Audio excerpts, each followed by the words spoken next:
नमस्कार दोस्तों, मैं अभिषेक कौशिक और आप देख रहे हैं जनप्रहरी मीडिया। बात करेंगे 2024 के आम लोकसभा चुनाव की बिहार के परिप्रेक्ष्य में।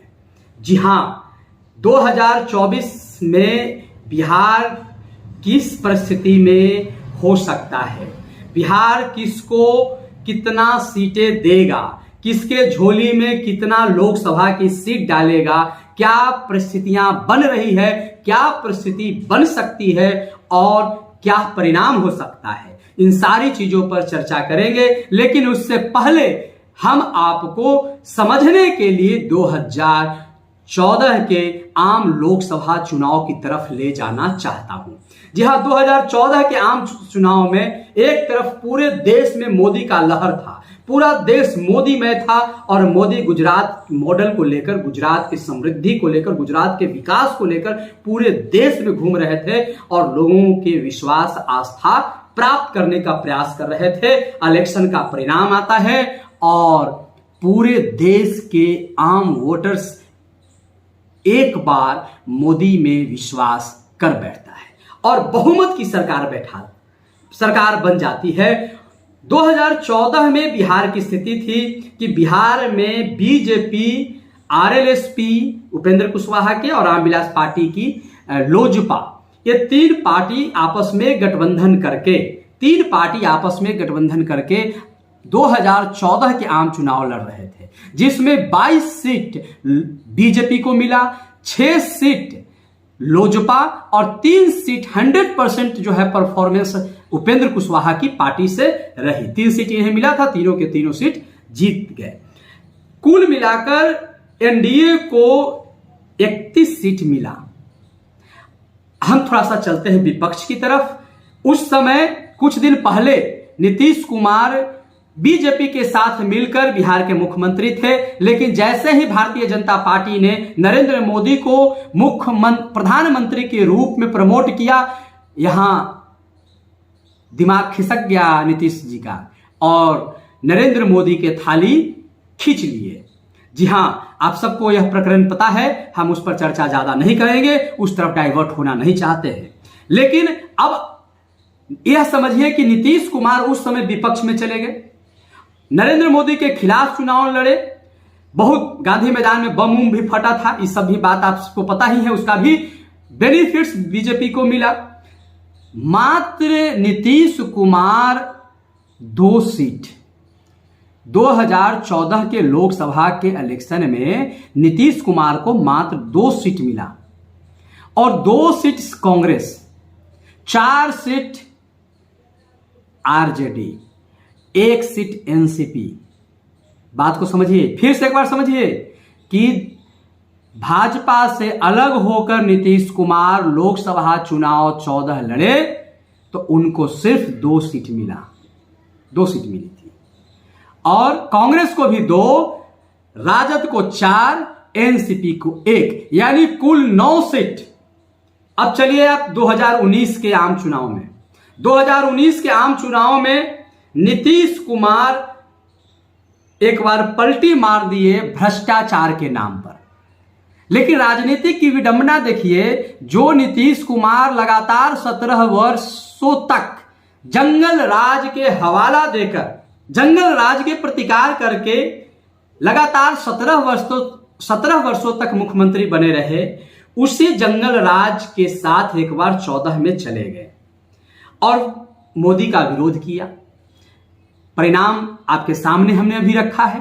फिर एक बार नीतीश कुमार को लगा कि हम गलत जगह पर आ गए, तेजस्वी, आरजेडी ये अभी आकुंठ भ्रष्टाचार में डूबी हुई है, इनमें कोई पश्चाताप नहीं है। इसी बात को कहते हुए नीतीश कुमार एक बार फिर पलटी मारकर बीजेपी के साथ आ जाते हैं और 2019 के लोकसभा चुनाव राष्ट्रवाद के आधार पर लड़ा गया, 370 पर लड़ा गया, राम मंदिर पर लड़ा गया और बिहार के परिप्रेक्ष्य में 19 को देखेंगे तो बिहार में 17 सीट दोनों को मिला, यानी बीजेपी भी 17 सीटों पर लड़ी और जेडीयू भी 17 सीटों पर लड़ी।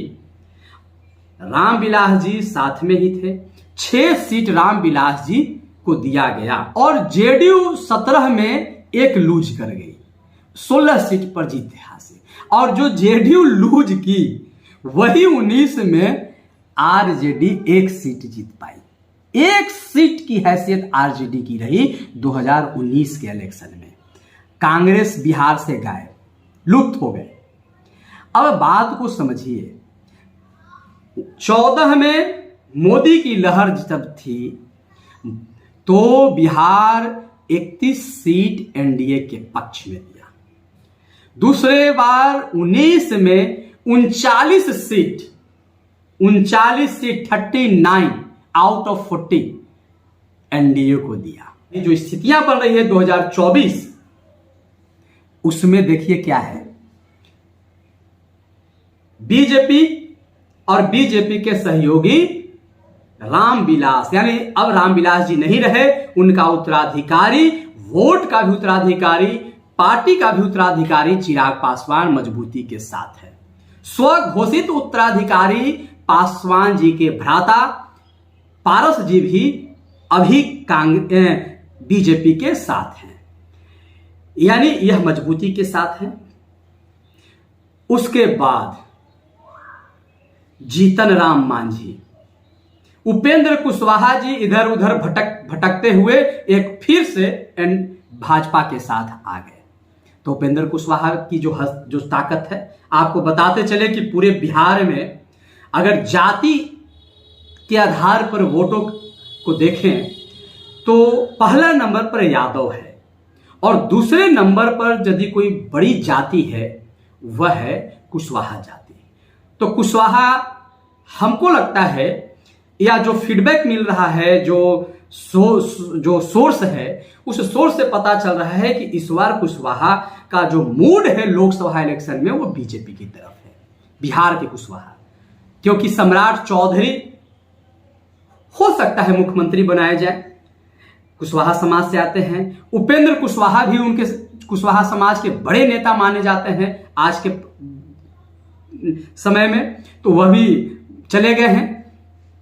मुकेश सहनी का भी मन डोल रहा है, उनकी भी नैया, और मुकेश सहनी के जिस परिवार से आते हैं वह परिवार केवट का रहा है, और केवट जो भगवान श्री राम को ही नैया पार कराए थे। तो मुकेश सहनी भी जो है वो बीजेपी के साथ लग रहे हैं, डिजाइन हो रही है पॉलिटिकली। ये सब के सब शो कर रहा है कि 24 का इलेक्शन किस दिशा में जा सकता है और बिहार किसके तरफ झुक सकता है।